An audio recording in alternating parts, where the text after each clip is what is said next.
Good evening. Gulf ടുഡേയിലേക്ക് എല്ലാ പ്രിയപ്പെട്ട പ്രേക്ഷകർക്കും സ്വാഗതം. നോക്കാം വിശദമായ റിപ്പോർട്ടുകൾ.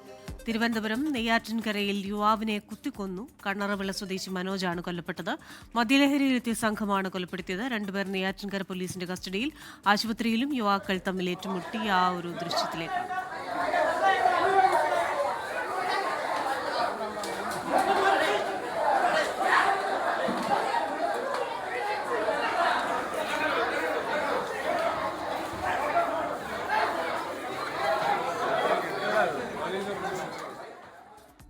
വിവരങ്ങളുമായി അജ്മൽ ദിറാറാണ് തിരുവനന്തപുരത്ത് നിന്ന് ചേരുന്നത്. അജ്മൽ, ഒരാളെ കുത്തി കൊലപ്പെടുത്തിയിട്ടും കലി തീരുന്നില്ല. ക്രിസ്റ്റീന, ഇന്നിപ്പോൾ വൈകിട്ടോടെയാണ് തിരുവനന്തപുരം ഈ നെയ്യാറ്റിൻകരയിൽ 22-കാരനായ മനോജ് എന്ന യുവാവിനെ മദ്യപ സംഘം കുത്തിക്കൊലപ്പെടുത്തിയത്. ലഹരിയിലെത്തിയ സംഘങ്ങൾ തമ്മിൽ ഏറ്റുമുട്ടലുണ്ടാവുകയും പിന്നാലെ മനോജിന് കുത്തേറ്റ് ആശുപത്രിയിൽ എത്തിച്ചെങ്കിലും രക്ഷപ്പെടുത്താനായില്ല. അവിടെ വെച്ച് ആശുപത്രിയിൽ വെച്ച് നെയ്യാറ്റിൻകര ജനറൽ ആശുപത്രിയിൽ വെച്ച് മരിക്കുകയുമായിരുന്നു.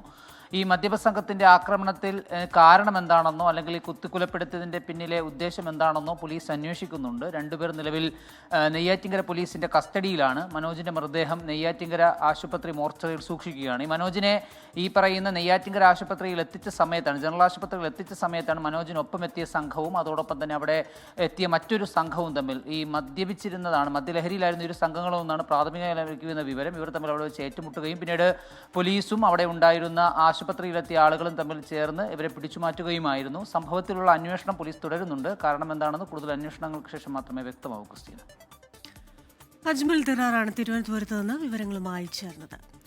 ഗാസയിലേക്കുള്ള UAE സഹായം തുടരുന്നു. 416 ടൺ അവശ്യ സാധനങ്ങൾ എത്തിച്ചു നൽകി. സഹായം തുടരുമെന്ന് UAE ആവർത്തിച്ചു.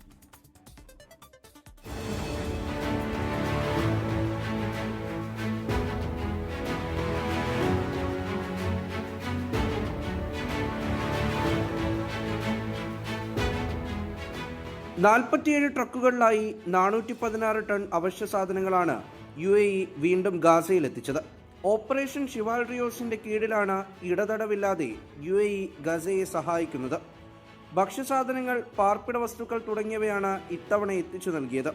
അൽ-അരിഷിലെ UAE ഹ്യൂമാനിറ്റേറിയൻ എയ്ഡ് ലോജിസ്റ്റിക്സിൽ നിന്നാണ് സാധനങ്ങൾ പാക്ക് ചെയ്ത വാഹനങ്ങളിൽ കയറ്റിയത്.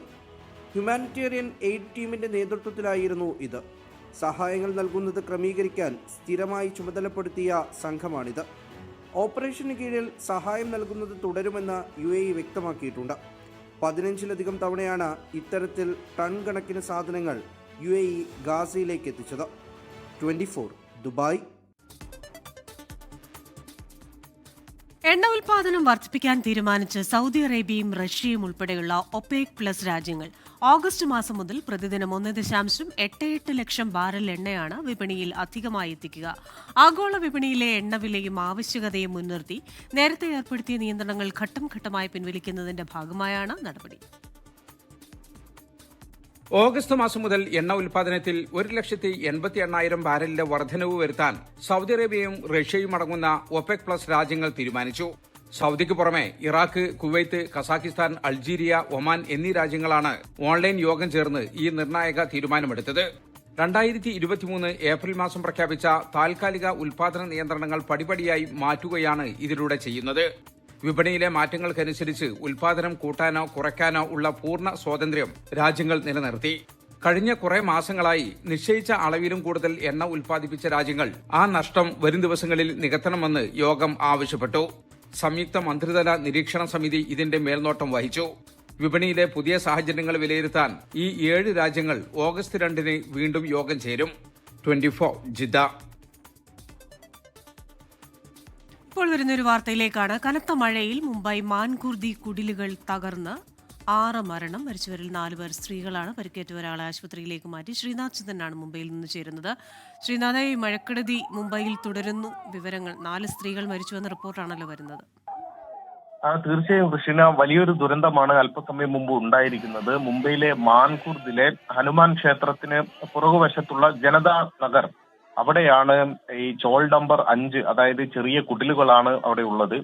അവിടെയാണ് രാത്രി ഏതാണ്ട് 9 മണിയോടെ ഈ ദുരന്തം സംഭവിച്ചിരിക്കുന്നത്. യഥാർത്ഥത്തിൽ ഒന്നിനും ഒരു ആദ്യത്തെ ഈ ഗ്രൗണ്ട് നിലയ്ക്ക് മുകളിൽ 3 നിലകൾ അധികമായി നിർമ്മിച്ച്, അതായത് താൽക്കാലികമായി ഷീറ്റും മറ്റുമൊക്കെ നിർമ്മിച്ച ഒരു നിർമ്മിതിയാണ്. അനധികൃതമായി നിർമ്മിച്ചതാകാനാണ് സാധ്യത എന്നതാണ് പ്രാഥമികമായി നമുക്ക് മനസ്സിലാക്കാൻ വേണ്ടി കഴിയുന്നത്. അവിടെ താമസിച്ചിരുന്ന ആളുകളാണ് പൊടുന്നനെ ഈ കുടിലുകൾ നിലം പതിച്ചതോടെ മരിച്ചിരിക്കുന്നത്. നിരവധി പേർ ഇപ്പോഴും കുടുങ്ങിക്കിടക്കുന്നുണ്ട് എന്ന സംശയമുണ്ട്. ഇപ്പോൾ അവശിഷ്ടങ്ങൾ നീക്കിയുള്ള പരിശോധനകൾ അവിടെ നടക്കുന്നു.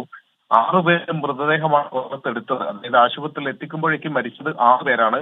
ഒരാൾ പരിക്കുകളോട് ചികിത്സയിലുണ്ട്. ഈ മരിച്ചവരിൽ 4 പേർ സ്ത്രീകളാണ് എന്ന വിവരം കൂടിയുണ്ട്. ഇപ്പോഴും ആ മേഖലയിൽ രക്ഷാപ്രവർത്തനം തുടർന്നുകൊണ്ടിരിക്കുകയാണ്. നമുക്കറിയാം, കഴിഞ്ഞ കുറേ ദിവസങ്ങളായി മുംബൈയിൽ അതിശക്തമായ മഴ പെയ്യുന്നുണ്ട്. ഒപ്പം ശക്തമായ കാറ്റും വീശുന്നുണ്ടായിരുന്നു. ഇന്ന് പകൽ നിർത്താതെ പെയ്ത മഴയാണ്. അതിനിടയിലാണ് ഇപ്പോൾ രാത്രിയോടെ മുംബൈയിലെ മാൻകുർത്തിൽ ഈ തരത്തിലൊരു വലിയ ദുരന്തം കൂടി സംഭവിച്ചിരിക്കുന്നത്.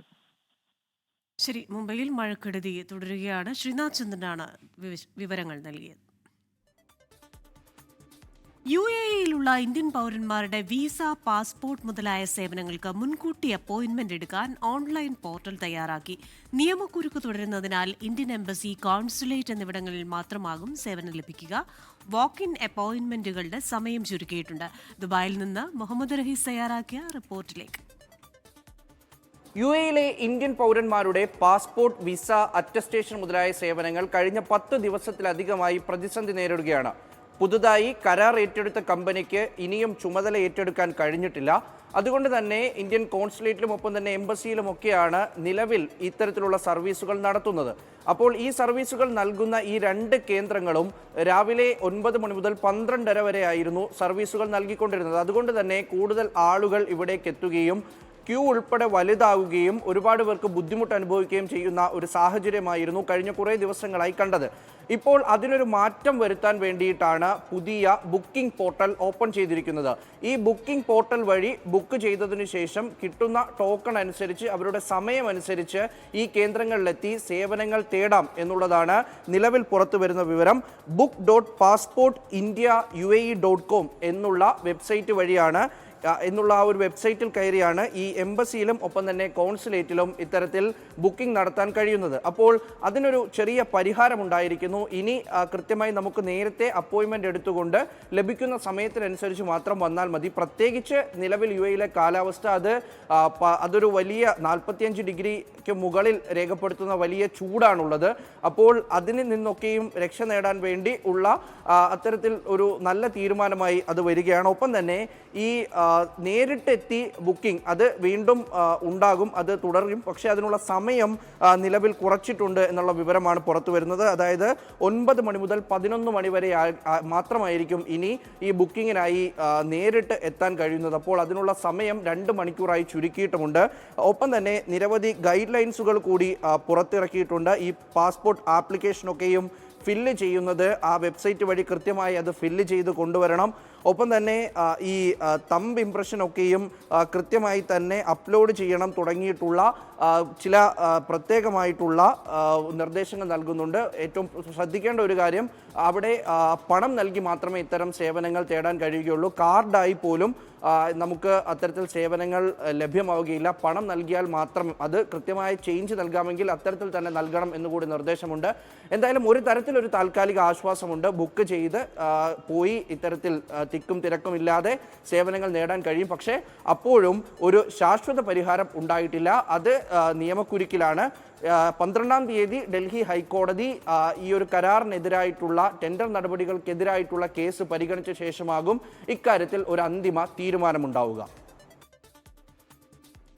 ദുബായ് മാൾ മെട്രോ സ്റ്റേഷനിലെ ബസ്, ടാക്സി സർവീസ് റോഡുകൾ ഈ വർഷം അവസാനം വരെ അടച്ചിടുമെന്ന് റോഡ് ട്രാൻസ്പോർട്ട് അതോറിറ്റി. സ്റ്റേഷൻ വികസിപ്പിക്കുന്നതിനുള്ള പ്രവർത്തനങ്ങളുടെ ഭാഗമാണ് ഈ നീക്കം. സ്റ്റേഷന് സമീപമുള്ള ഷെയ്ഖ് സായിദ് റോഡിലെ ഭാഗത്തേക്ക് നിർമ്മാണ വാഹനങ്ങൾക്ക് മാത്രമേ പ്രവേശനമുള്ളൂവെന്ന് RTA അറിയിച്ചു. മെട്രോ സ്റ്റേഷന്റെ യാത്രാശേഷി 65% വർദ്ധിപ്പിക്കുന്ന വൻ വികസന പദ്ധതിയാണ് നിലവിൽ പുരോഗമിക്കുന്നത്. ബദൽ യാത്രാ സംവിധാനങ്ങൾ ഒരുക്കിയിട്ടുള്ളതായി RTA വ്യക്തമാക്കി. രാജ്യാന്തര യാത്രകളിൽ 15% വരെ കിഴിവുമായി Air India Express. Explore more സെയിലിന്റെ ഭാഗമായാണ് ഓഫറുകൾ. ജൂലൈ 9 വരെ ബുക്ക് ചെയ്യുന്ന ടിക്കറ്റുകൾക്കാണ് ഓഫർ നിരക്ക്. അന്താരാഷ്ട്ര യാത്രകളിൽ 15% വരെ കിഴിവുമായാണ് എയർ ഇന്ത്യ എക്സ്പ്രസിൽ എക്സ്പ്ലോർ മോർ സെയിൽ ആരംഭിച്ചത്. ഇന്ന് മുതൽ 2027 മാർച്ച് 27 വരെയുള്ള യാത്രകൾക്കായി ജൂലൈ 9 വരെ ബുക്ക് ചെയ്യുന്ന ടിക്കറ്റുകളാണ് ഓഫർ നിരക്കിൽ ലഭിക്കുക. ഇന്ന് Air India Express mobile app, website എന്നിവിടങ്ങളിലൂടെയും നാളെ മുതൽ മറ്റ് ബുക്കിംഗ് ചാനലുകൾ വഴിയും ടിക്കറ്റുകൾ എടുക്കാം. എക്സ്പ്രസ് ലൈറ്റ്, എക്സ്പ്രസ് വാല്യൂ നിരക്കുകളിലാണ് ഈ ഓഫർ ലഭ്യമാവുക. ഓഫർ കാലയളവിൽ എയർ ഇന്ത്യ എക്സ്പ്രസ് വെബ്സൈറ്റിലൂടെയും മൊബൈൽ ആപ്പിലൂടെയും ബുക്ക് ചെയ്യുന്ന ടിക്കറ്റുകൾക്ക് കൺവീനിയൻസ് ഫീ ഈടാക്കില്ല. കൂടാതെ ഒരു തവണ സൗജന്യമായി യാത്രാ തീയതി മാറ്റാനും സാധിക്കും. ടാറ്റ ന്യൂപാസ് അംഗങ്ങൾക്ക് 500 രൂപ വരെയുള്ള അധിക ഡിസ്കൗണ്ടും 8% വരെ ന്യൂ കോയിനുകളും ലഭിക്കും. ഇന്ത്യയിൽ നിന്ന് ഗൾഫിലേക്കും മറ്റ് രാജ്യങ്ങളിലേക്കുമായി എയർ ഇന്ത്യ എക്സ്പ്രസ് ആഴ്ചതോറും 820 അന്താരാഷ്ട്ര വിമാന സർവീസുകളാണ് നടത്തുന്നത്. ഇന്ത്യയിലെ 43 വിമാനത്താവളങ്ങളെ ബന്ധിപ്പിച്ചുള്ള ആഭ്യന്തര വിമാന സർവീസുകൾക്ക് പുറമെയാണിത്. UAE, Bahrain, Kuwait, Oman, Qatar, Saudi Arabia, Bangkok, Phuket, Singapore എന്നിവിടങ്ങളിലേക്കാണ് എയർ ഇന്ത്യ എക്സ്പ്രസിന്റെ അന്താരാഷ്ട്ര സർവീസുകളുള്ളത്. അടുത്തിടെ Navi Mumbai Abu Dhabi, Guwahati Abu Dhabi, Guwahati Dubai സർവീസുകളും എയർ ഇന്ത്യ എക്സ്പ്രസ് പ്രഖ്യാപിച്ചിരുന്നു. 24 ദുബായ്. ഓസ്ട്രേലിയ ആസ്ഥാനമായി പ്രവർത്തിക്കുന്ന ഫ്ലൈവേൾഡ് ഗ്രൂപ്പിന്റെ കമേഴ്ഷ്യൽ ലോ വിഭാഗമായ FCL ലോയേഴ്സ് UAEയിലും പ്രവർത്തനം ആരംഭിച്ചു. അന്താരാഷ്ട്ര നിലവാരത്തിലുള്ള നിയമോപദേശവും സമഗ്രമായ നിയമസഹായവും ലഭ്യമാക്കുക എന്ന ലക്ഷ്യത്തോടെയാണ് FCL ലോയേഴ്സിന്റെ നീക്കം. ഓസ്ട്രേലിയയിലെയും UAEയിലെയും നിയമരംഗത്ത് പരിചയസമ്പന്നരായ അഭിഭാഷകരുടെ നേതൃത്വത്തിലാണ് പുതിയ സേവനങ്ങൾ ലഭ്യമാക്കുന്നത്. വ്യക്തികൾക്കും സ്ഥാപനങ്ങൾക്കും ആവശ്യമായ വിപുലമായ നിയമസേവനങ്ങൾ FCL ലോയേഴ്സ് മുഖേന ലഭ്യമാകുമെന്ന് മാനേജ്മെന്റ് ദുബായിൽ നടത്തിയ വാർത്താ സമ്മേളനത്തിൽ വ്യക്തമാക്കി. UAEയിൽ പ്രവർത്തനം ആരംഭിക്കുന്നതിലൂടെ മിഡിൽ ഈസ്റ്റിലെ നിയമസേവന രംഗത്ത് കമ്പനിയുടെ സാന്നിധ്യം കൂടുതൽ ശക്തിപ്പെടുത്താനാകുമെന്ന് FCL ലോയേഴ്സ് ഡയറക്ടർ അഡ്വക്കേറ്റ് താരായസ് നമ്പൂതിരി പറഞ്ഞു. സൗദി അറേബ്യയിൽ നിയമവിരുദ്ധ ബിസിനസ്സുകൾ കണ്ടെത്താനായി പരിശോധന ശക്തമാക്കി. കഴിഞ്ഞ മാസത്തിൽ മാത്രം രാജ്യത്തിന്റെ വിവിധ ഭാഗങ്ങളിലായി 4500 പരിശോധനകളാണ് സുരക്ഷാ വിഭാഗം നടത്തിയത്. ഈ പരിശോധനകളിൽ സംശയാസ്പദമായ 104 നിയമലംഘനങ്ങൾ കണ്ടെത്തുകയും കുറ്റക്കാർക്കെതിരെ കർശന നടപടികൾ സ്വീകരിക്കുകയും ചെയ്തു. കഴിഞ്ഞ ജൂൺ മാസത്തിൽ മാത്രം 4500 പരിശോധനകളിൽ നിന്നാണ് 104 നിയമവിരുദ്ധ ബിസിനസ് കേസുകൾ സൗദിയിൽ കണ്ടെത്തിയത്. രാജ്യത്തെ വാണിജ്യ സ്ഥാപനങ്ങളുടെ കൃത്യമായ നിയമപാലനം ഉറപ്പാക്കാൻ ലക്ഷ്യമിട്ടായിരുന്നു ഈ വിപുലമായ റെയ്ഡ്. ചരക്ക് ഗതാഗതം, കെട്ടിട നിർമ്മാണം, ഇലക്ട്രോണിക്സ് വിപണി, സ്വർണ്ണ വ്യാപാരം, വെയർഹൌസുകൾ തുടങ്ങിയ പ്രധാന മേഖലകളിലാണ് അധികൃതർ പരിശോധന നടത്തിയത്. പിടിക്കപ്പെടുന്ന കുറ്റക്കാർക്ക് 5 വർഷം വരെ തടവും 50 ലക്ഷം റിയാൽ വരെ പിഴയും ശിക്ഷയായി ലഭിക്കും. കോടതി വിധിക്ക് ശേഷം ഇവരുടെ അനധികൃത സ്വത്തുക്കൾ കണ്ടുകെട്ടാനും വ്യവസ്ഥയുണ്ട്. ഇതുകൂടാതെ സ്ഥാപനം പൂട്ടുക, ലൈസൻസ് റദ്ദാക്കുക, മാധ്യമങ്ങളിലൂടെ പേരുവിവരങ്ങൾ പരസ്യപ്പെടുത്തുക തുടങ്ങിയ കടുത്ത നടപടികളുമുണ്ടാകും. നിയമലംഘനങ്ങളിൽ പങ്കാളികളാകുന്ന വിദേശികളെ നാടുകടത്താനും പിന്നീട് സൗദിയിലേക്ക് തിരിച്ചുവരുന്നതിന് വിലക്കേർപ്പെടുത്താനും പുതിയ നിയമം വ്യവസ്ഥ ചെയ്യുന്നു. പിടിയിലായ മുഴുവൻ പ്രതികളെയും കൂടുതൽ അന്വേഷണങ്ങൾക്കായി ഇപ്പോൾ ബന്ധപ്പെട്ട വകുപ്പുകൾക്ക് കൈമാറിയിരിക്കുകയാണ്. ജലീൽ കണമകലം, 24 ജിദ്ദ. ഹജ്ജ് സന്നദ്ധ സേവന പ്രവർത്തനങ്ങളിൽ പങ്കെടുത്ത പ്രവർത്തകരെ കോൺഗ്രസിന്റെ പ്രവാസി സംഘടനയായ OICC മക്ക ഘടകം ആദരിച്ചു. മക്കയിലെ ഫലസ്തീൻ ഹോട്ടലിൽ സംഘടിപ്പിച്ച ചടങ്ങിൽ Mecca committee president Naushad Perinthallur അധ്യക്ഷനായി. ജിദ്ദ വെസ്റ്റേൺ റീജിയണൽ കമ്മിറ്റിയുടെ പ്രസിഡന്റ് ഹക്കീം പാറയ്ക്കൽ ഉദ്ഘാടനം ചെയ്ത ചടങ്ങിൽ മികച്ച സേവനം കാഴ്ചവെച്ചവർക്ക് പ്രത്യേക ഉപഹാരങ്ങളും പുരസ്കാരങ്ങളും കൈമാറി. പ്രമുഖരടക്കം നിരവധി പേർ പങ്കെടുത്ത പരിപാടിയിൽ മുബഷീർ അരീക്കോട് സ്വാഗതവും റഫീഖ് കണ്ണൂർ നന്ദിയും രേഖപ്പെടുത്തി. ദുബൈയിൽ മലയാളി യുവാവ് മരിച്ചു. കൊല്ലം കൊട്ടാരക്കര പൂയപ്പള്ളി സ്വദേശി അനു അച്ചൻകുഞ്ഞാണ് മരിച്ചത്. 43 വയസ്സായിരുന്നു. കാർഡിയാക് അറസ്റ്റും സ്ട്രോക്കും ഉണ്ടായതിനെ തുടർന്ന് ആശുപത്രിയിൽ ചികിത്സയിലിരിക്കവെയാണ് മരണം. സംസ്കാരം വ്യാഴാഴ്ച 1:30 പൂയപ്പള്ളി സെയിന്റ് തോമസ് മാർത്തോമ പള്ളിയിൽ നടക്കും. ദുബായിൽ സ്വന്തമായി സ്ഥാപനം നടത്തിവരികയായിരുന്നു. UAEയിലെ സാമൂഹ്യ സാംസ്കാരിക മേഖലകളിൽ സജീവമായിരുന്നു അദ്ദേഹം. പശ്ചിമബംഗാൾ മുൻ മുഖ്യമന്ത്രി മമതാ ബാനർജി വീട്ടുതടങ്കലിലെന്ന് തൃണമൂൽ കോൺഗ്രസ്. മമതയുടെ കൊൽക്കത്തയിലെ വസതിക്ക് മുന്നിൽ നിലയുറപ്പിച്ച് CRPFും പോലീസും. പാർട്ടി ദേശീയ ജനറൽ സെക്രട്ടറി അഭിഷേക് ബാനർജിയുടെ വസതിക്ക് മുന്നിലും കേന്ദ്രസേനയുണ്ട്. അർജുൻ പീതാംബരൻ ഡൽഹിയിൽ നിന്ന് ചേരുന്നു. അർജുൻ, എന്താണ് നമുക്ക് ലഭിക്കുന്ന വിവരം? ക്രിസ്റ്റീന, പശ്ചിമ ബംഗാളിലെ സൗത്ത് 24 ഫർഗാനയിൽ കഴിഞ്ഞ ദിവസം ബലാത്സംഗം ചെയ്യപ്പെട്ട് കൊല്ലപ്പെട്ട ഒരു 12 വയസ്സുകാരുടെ കുടുംബത്തെ സന്ദർശിക്കാനായി മമതാ ബാനർജി പോകാനിരുന്നതാണ്.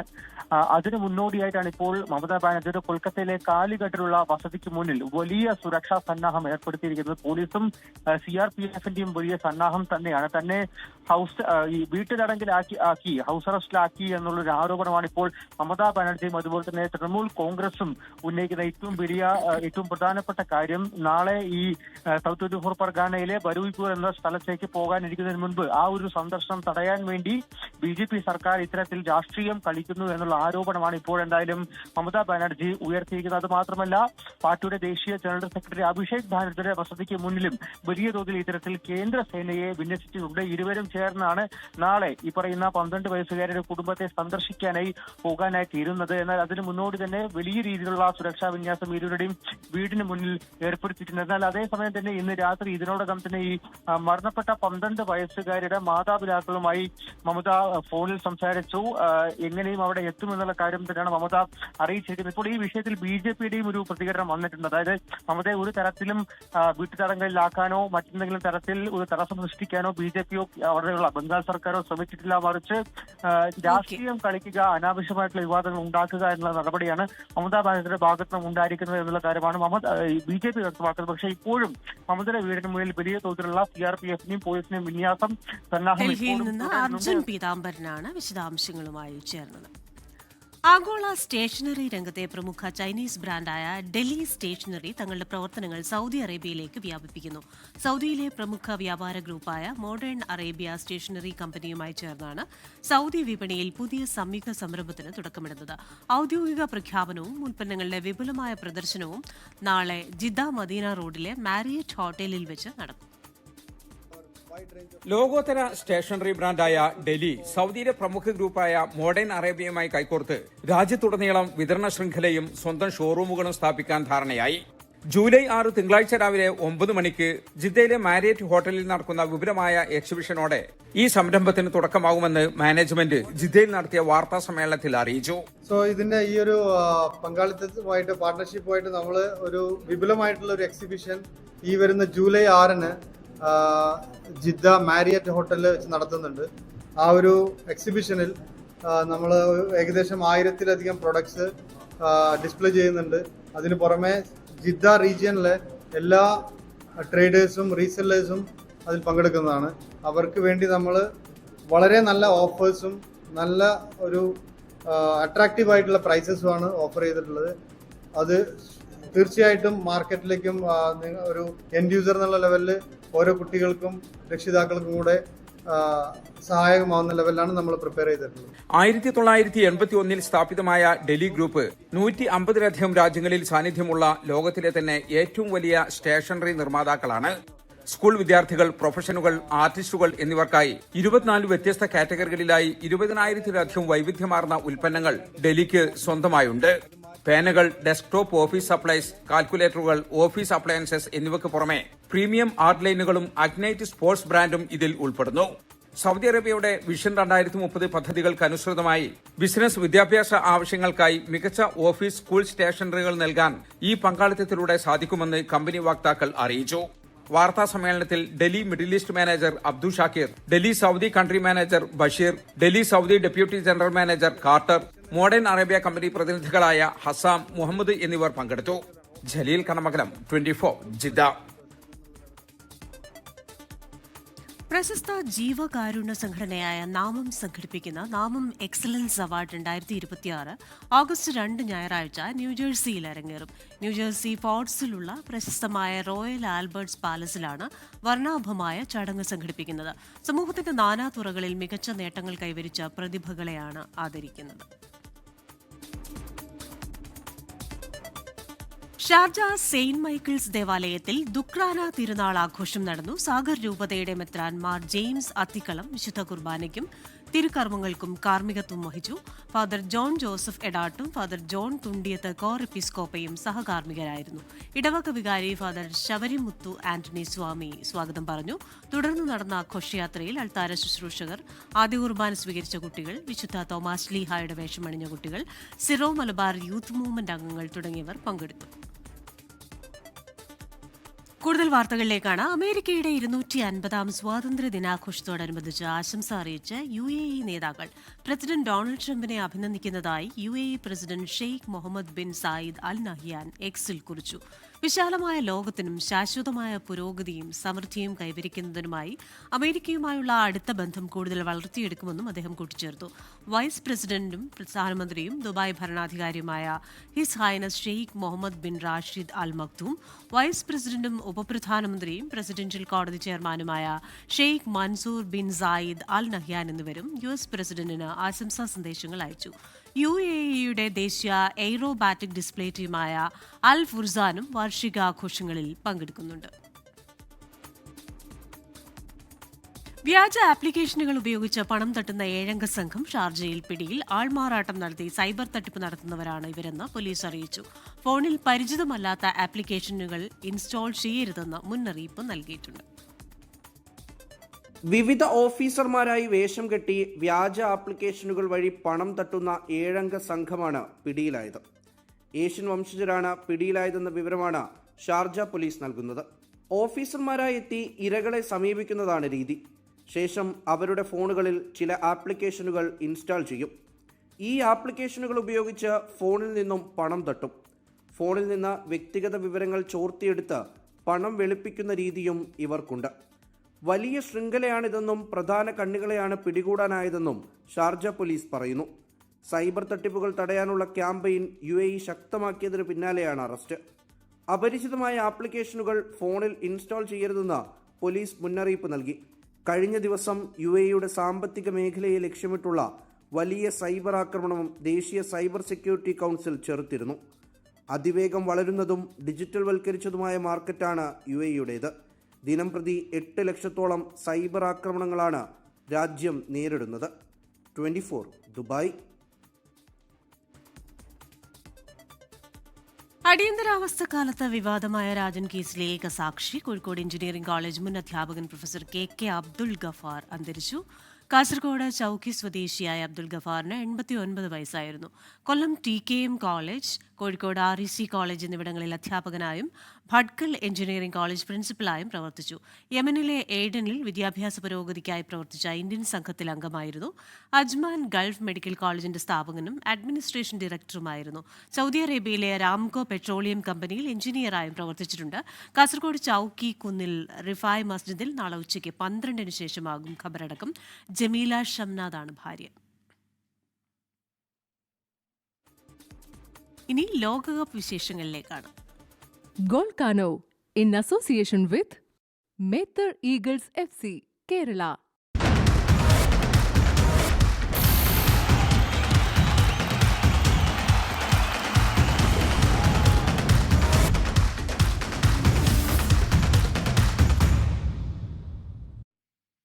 ഫിഫ ലോകകപ്പിൽ ക്വാർട്ടർ ലക്ഷ്യമിട്ട് ബ്രസീൽ കളത്തിലേക്ക്. രാത്രി 1:30 നടക്കുന്ന മത്സരത്തിൽ നോർവേയാണ് എതിരാളികൾ. ഇന്ത്യൻ സമയം നാളെ പുലർച്ചെ 5:30 നടക്കുന്ന മറ്റൊരു മത്സരത്തിൽ ഇംഗ്ലണ്ട് മെക്സിക്കോയെ നേരിടും.